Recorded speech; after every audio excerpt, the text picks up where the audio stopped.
మంత్రివర్గ విస్తరణలో సబ్బండ వర్గాలకు న్యాయం చేయాలని రాహుల్ గాంధీకి బీసీ సంక్షేమ సంఘం జాతీయ అధ్యక్షులు జాజుల శ్రీనివాస్ గౌడ్ విజ్ఞప్తి చేశారు. రాహుల్ గాంధీ తన పర్యటనలో ఎవరి వాటా వారికే దక్కాలనే సామాజిక న్యాయం నినాదం ప్రజల్లోకి తీసుకెళ్తున్న విషయాన్ని గుర్తు చేశారు.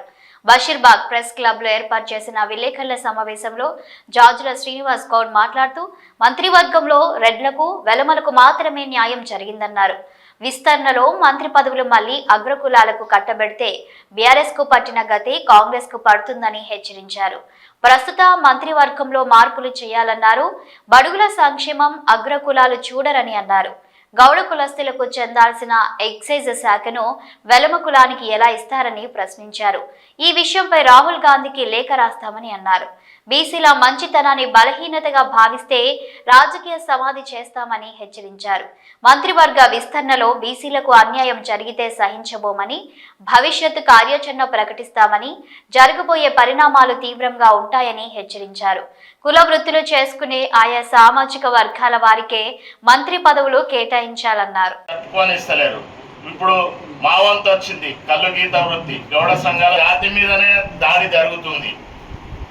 ఆ దాడులను అరికట్టాలని మేము రేవంత్ రెడ్డి గారిని మరియు ఆయనను 3 సార్లు రిక్వెస్ట్ చేసినాము. మన కులం మీద జరుగుతున్న దాడి మొత్తాన్ని మరియు పెద్దలు ఒక 5 సార్లు చెప్పుకున్నాము.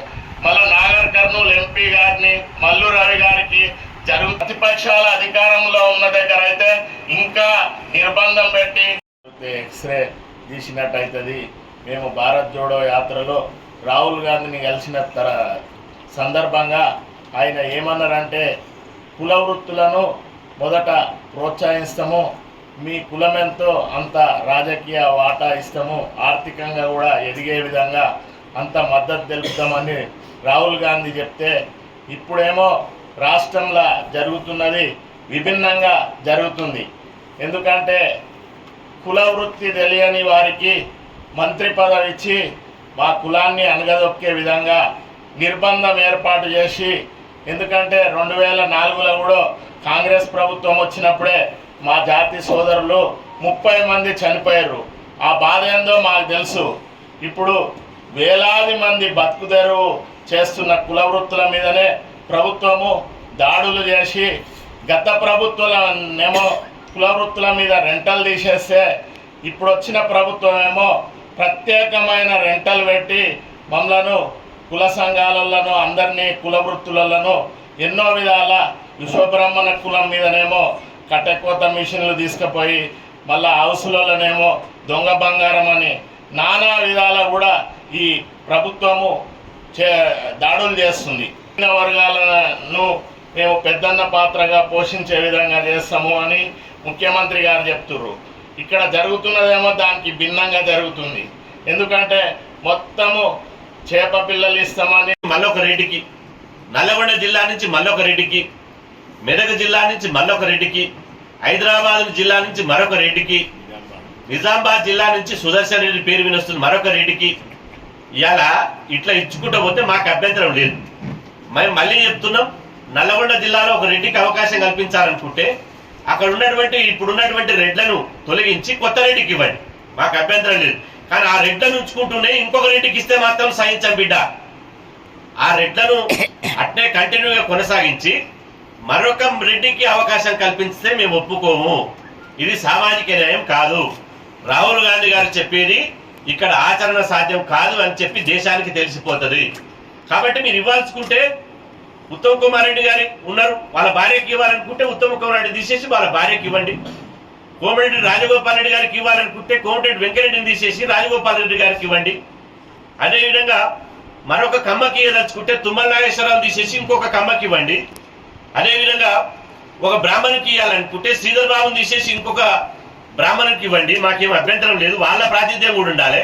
కానీ వాళ్ళు ఉండగా కూడా కుటుంబ సపరివార సమేతంగా వారసత్వ రాజకీయాలు, కుల రాజకీయాలు, అదేవిధంగా పిడికెడు శాతం లేని వాళ్లకు మంత్రివర్గంలో పెద్దపీట వేస్తే బీఆర్ఎస్ పట్టిన గతే కాంగ్రెస్ పడుతుందని చెప్పి హెచ్చరిస్తున్నాం. ఇది మొదటి హెచ్చరిక. తుఫాన్ వస్తే సముద్రం కాడ హెచ్చరిస్తారు వాతావరణ శాఖ వాళ్ళు. ఇది మొదటి హెచ్చరిక. తర్వాత రెండో హెచ్చరిక, ఇవాళ తెలంగాణ రాష్ట్రంలో సబ్బండ కులాలు పోరాటం చేస్తేనే కదా తెలంగాణ వచ్చింది. మేము సబ్బండ కులాలను జేఏసీలు పెట్టి జైలుకి వెళ్తేనే కదా, 1100 మంది బలిదానాలు చేస్తేనే కదా తెలంగాణ వచ్చింది. ఏ రెడ్డి బలిదానం చేశాడు తెలంగాణ కోసం? ఏ రెడ్డి బలిదానం చేశాడని అడుగుతున్నాం. మంత్రివర్గంలో రెడ్లకు అగ్రపీఠం వేస్తే ఏ రెడ్డి, మీరు ఏ త్యాగాలు చేశారని మీరు మంత్రి పదవులు పొందుతారు? ఇవాళ ఎంత దుర్మార్గం అంటే, ఇప్పుడు ఉన్నటువంటి మంత్రుల శాఖల్లో కూడా మార్పు చేయాలని మేము డిమాండ్ చేస్తున్నాం. ఇప్పుడు ఇవి కొనసాగుతున్నటువంటి 12 బడుగుల సంక్షేమాన్ని చూడరు. ఇలా ఉదాహరణకు చేనేత జౌలి శాఖ ఉంది. చేనేత జౌలి శాఖ కొండ సురేఖ దగ్గర ఉండాలి, ఒక పద్మశాలి దగ్గర.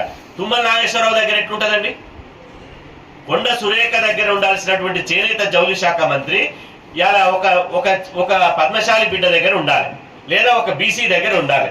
కానీ తుమ్మల నాగేశ్వరరావు దగ్గర ఎట్లా ఉంటుందని మేము అడుగుతున్నాం.